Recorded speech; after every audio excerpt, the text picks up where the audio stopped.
لا تكذب، الشهيد، بابا تليفون وغيرها من الاغاني اللي تعودنا نسمعها من اصوات جميله جدا. قاعد نتكلم اليوم عن فرقه طيور الجنه. هذه فرقه طبعا خاصه انشئت للاطفال وتحمل في طياتها مضامين اجتماعيه وتربويه، وكان لها مشاركه في مهرجان ليالي فبراير لهذا العام. نرحب باسمكم بضيوفنا مدير الفرقه الاستاذ خالد مغداد، نقول اهلا وسهلا. يا مرحبا. وايضا مقدم البرامج الاستاذ ابراهيم السلاوي. يا مرحبا. وطبعا معنا الحلوين الامامير جنى اللي بالنص. ايوه اهلا وسهلا جنى، كيفك عمو؟ اوكي؟ حلو، الابتسامة عجبتني. امسك المايك قولي الحمد لله بابا. امسكي. اهلا وسهلا. ومعنا طبعا عصومي المعتصم بالله، وايضا معنا وليد. صح؟ صح. حياكم الله. صباح الخير. هاي جنى، كيفك؟ يا حلوها، اسم الله عليها، الله يخلي لكم اياها. فرقة طيور الجنة طبعا هذه مو كانت يعني مو اول مشاركة لها في هلا فبراير، هذه اتوقع المشاركة الثانية او الثالثة. الثالثة نعم. اي، تكلمونا عن مشاركتكم هالسنة وشنو الجديد اللي قدمتوه على المسرح؟ طبعا احنا بداية نهني الجميع حقيقة، نهني الكويت قيادة وحكومة وشعب بأعياد الجميلة، عيد الوطني وعيد التحرير حقيقة، واحنا سعيدين جدا. وهذه فعلا ثالث مشاركة ويعني سعيدين جدا، وصعب حقيقة نوصف مدى سعادتنا في تفاعل كبير من الجمهور. اي والله اي والله حقيقة. كل سنة كنا حريصين نقدم شيء احنا جديد. السنوات الماضية جمعنا مجموعة الاغاني الفلكلورية الكويتية بقالب جميل وجمعناها في وصلة. المرة هذه عملنا مثل اوبريت، وصلة جديدة بس كلماتنا والحاننا نفس الشيء. طرقنا فيها لايام الغوص وايام الصيد ويعني خلينا نسميه تسلسل التطور في الكويت الى ان وصلت الحضاره هاي. واكدنا اخر شيء انه هذه كويت الكل، صونوها حيوها والكل فيها اهل، صونوها صونوها. جميل. طبعا استبعد ان ما في يعني ان في احد ما يعرف طيور الجنه، لكن خلينا نشوف بعض الاشياء والفقرات الجميله من طيور الجنه. خليكم معنا.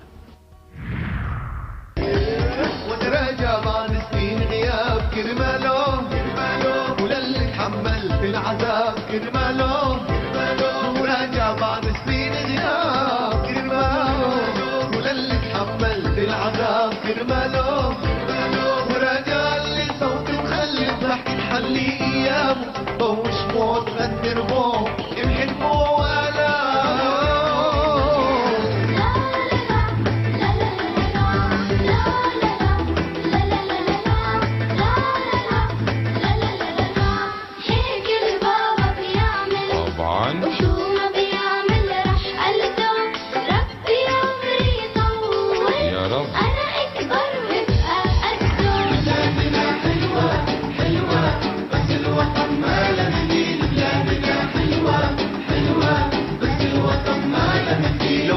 سافرنا الشوق رجعنا، حب الوطن غالي والعيشة في جنة.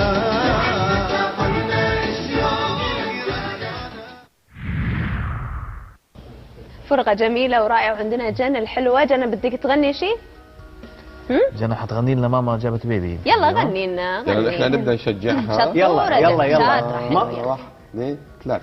ماما جابت بيبي، بيبي حلو صغير، يا الله حبيبي شو ذكي ومغندر، حبيبي بضمك حضني الله، أنا يمون نني حبيبي بضمك حضني، أنا يمون نني عيون الحلوة غني وليلة طول القمر.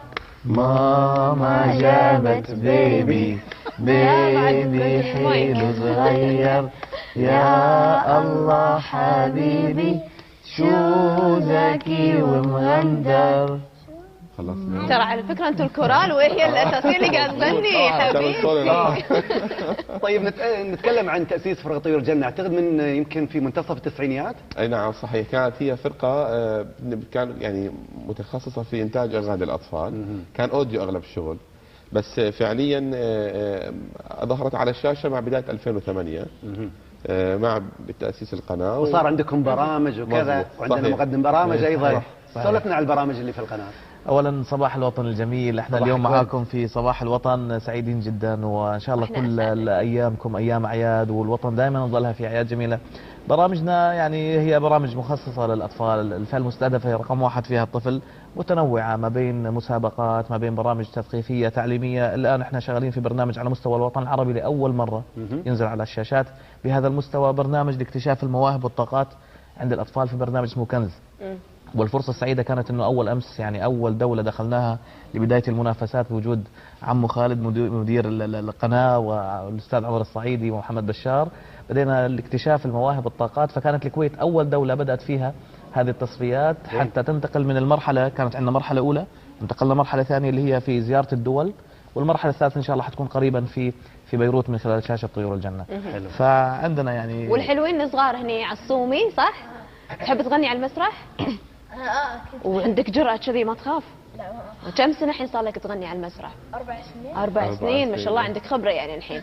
ووليد بعد صح؟ وليد أكبر من عصام. مضبوط. حتى عندهم نشرات اخبار، كنا نعمل نشرات اخبار العائله. نشرة اخبار؟ ايه كانوا كانت يقدموا عائليه، كانت تحكي عن مشاكل عائليه. شو هي المشاكل؟ ممكن يعملوا مقدمه هيك. يلا تعطونا المقدمة. يلا اذا نخليهم يجهزوا لك الشباب يلا، حتى تطلع يلا، انك انت يلا. الان على الهواء يا عاصم. يلا. يلا تفضل نشرتك الاخبار. يلا. أعزائي المشاهدين، أهلا وسهلا بكم في نشرة جديدة ونشرات أخبار الدار يقدمها لكم المعتصم بالله مقداد.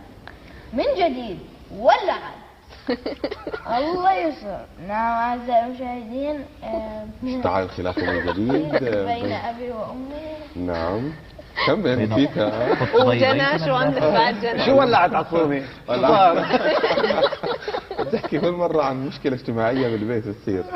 فمرة من المرات مثل تو بيبيز اللي يو على البيت عندكم الحين ما شاء الله. الله الله يخليهم. يسلمك يا ربي. عندنا جاد واياد جداد كمان. الله يخليهم ويحفظهم لكم. بتعرف بدنا كوادر فنية فصرنا نجيب بس عمو خالد أنا طبعا ما راح اسميك عمو خالد، هو اللي قال لك عمو خالد. قال كم اسم فني عمو خالد صح. اسم الشهرة عمو خالد. يعني ما شاء الله ايضا اعتقد كلكم عائله فنيه، حتى المدام يمكن الحين ماخذه اجازه من الشغل صح؟ صح مضبوط صح. طيب كمان. الشغل كذي مع العائله ما ممكن يعني احيانا العمل تصير فيه شويه حساسيات او كذا، شلون التعامل معاكم؟ لا والله احنا من تجربتنا البسيطه هذه حقيقه في متعه وفي انجاز بطعم مختلف حقيقه، لانه خلينا نسميها بلهجتنا يمكن بنمون على بعض نحن باشياء كثير. الله يبارك فيك. نستوعب بعض مهما اختلفنا. بعدين احنا فاصلين الحقيقه العمل عن العلاقه الاجتماعيه الثانيه، يعني ما نخلط الامور ببعضها.